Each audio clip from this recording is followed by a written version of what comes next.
Good morning, everyone, and welcome to another Friday morning with the survival of the fittest. It's crunchfish time. It's 8 o'clock in the morning. It's a lovely day out in Sweden, 11 degrees centigrade here in Lund, where I'm sitting. Oh. So it's plenty of springtime feelings around us here. I hope you all have a good morning. It will be a lovely session today about patents. And I think this is quite special because I believe crunchfish, they are working well, very sharp in this sector. And we will get all the information, all the knowledge about this. So please jump along and bring your questions through the chat forum so I can pass them on. We have a lovely group of people this morning joining in, and I believe if you've been here before, you definitely know Joachim. He's always here. He lives here, I'd assume. And good morning to you, Joachim Samuelsson, Group CEO of Crunchfish. Good morning to you, Johan. I think you live here as well. Yes, this is where we meet. Yes. I don't know if you're real in the real world. You could be my avatar.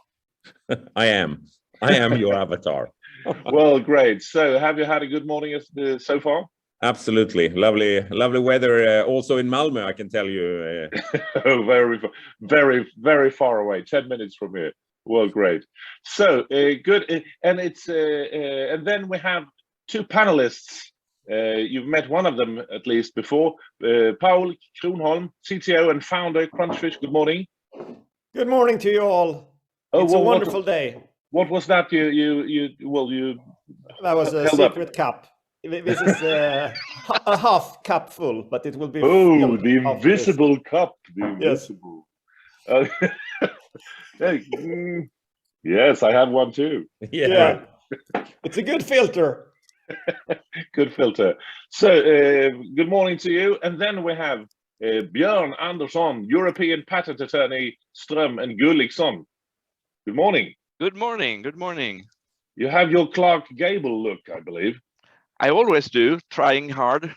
Yeah, well, I think you manage quite well, actually. So you're at top in the panel, I would say. Oh, yeah, that's not hard. So, is it a good morning for you two, Paul and Björn? it's a great morning. It's a lovely morning. It's sunny days, and everything is good. Happy to be here. Yeah, great. And well, some would say being an attorney, dealing with laws and blah blah blah, boring. Is it? How funny is it? Yeah, but you know, the benefits of being a patent attorney in particular is that you get to know about all these really interesting and challenging high-tech new stuff. Yeah. And I mean, working with Crunchfish is a true blessing, to be honest, because you come across so cool stuff.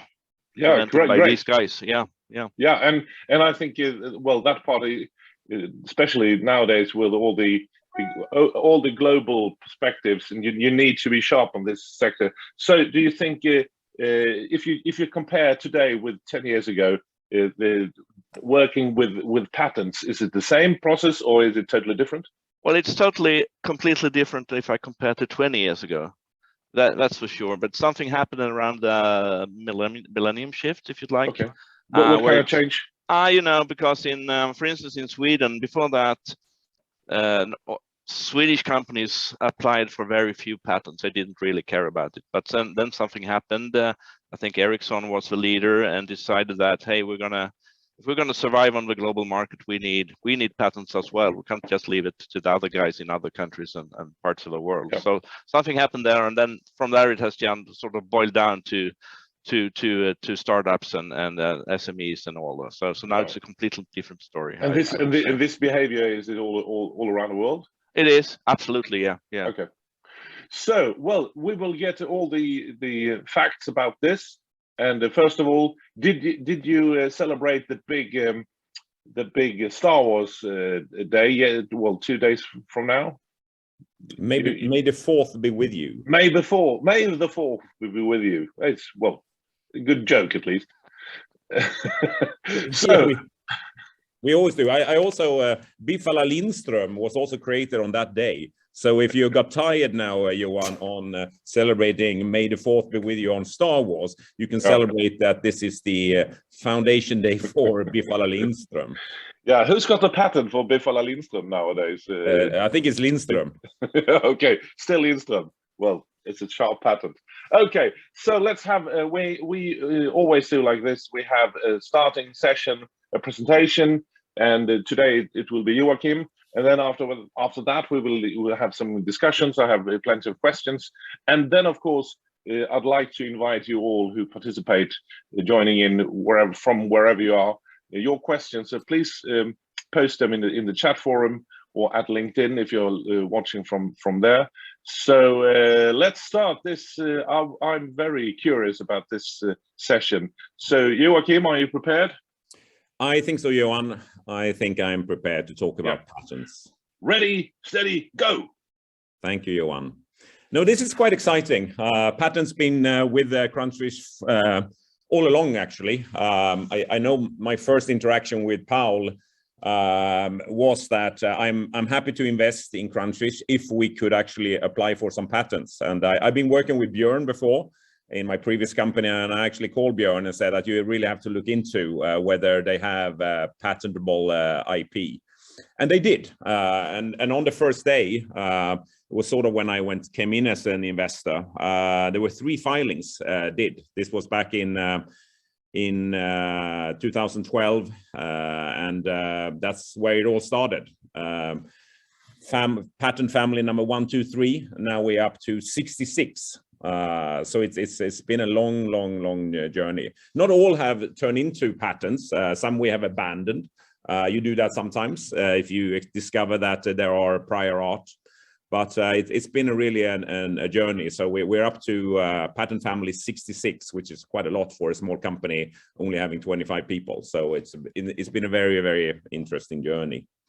So if we look at what we have come up with, I said 66, which is the number of families, and some has been abandoned. But in the Crunchfish group right now, we have 42 unique innovations. And of those, 31 have been granted in one or many countries. So we count sort of unique innovations here. So 42 unique innovations. The answer to life, everything, and the universe, 42. I think we have that here as Crunchfish as well.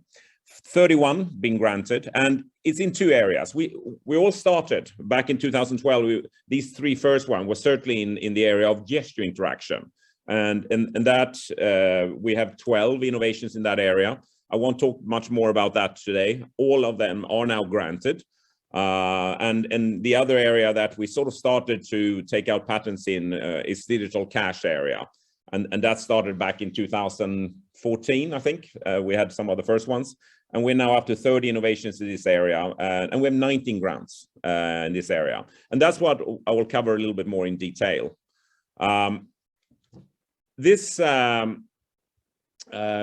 a little bit of a breakdown of the digital cash patents. Initially, we were all into Bluetooth proximity. And we are thinking about how you could easily share information between mobile devices and how you could discover people in your proximity when you're walking around with a mobile. We really thought that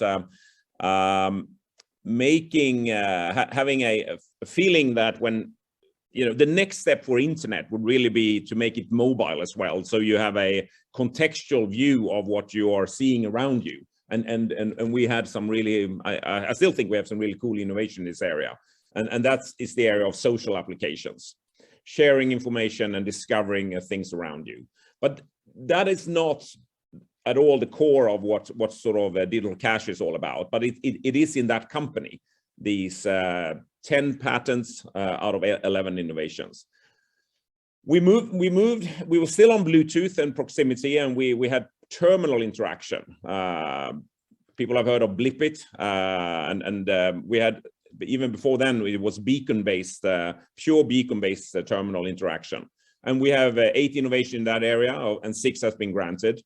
And then in 2020, we moved into digital cash, and it's now become sort of there are 11 innovations in the digital cash area, and 3 are already approved or granted in this area. And it is these two, the terminal interaction, digital cash, I'll actually give you some more flavor on. But before I describe sort of the patent portfolio, I think it is good to give a bit of a perspective on what digital cash is, because otherwise I think it's hard to relate to the patent portfolio. So I'll give a little bit of a background of digital cash. Digital payments today is very much an online activity. The whole security is online, and that means that it's dependent on that you can get access, so you can get online. It could be either the payer or the payee or both needs to be sort of having sort of network access, and it's also dependent on core banking.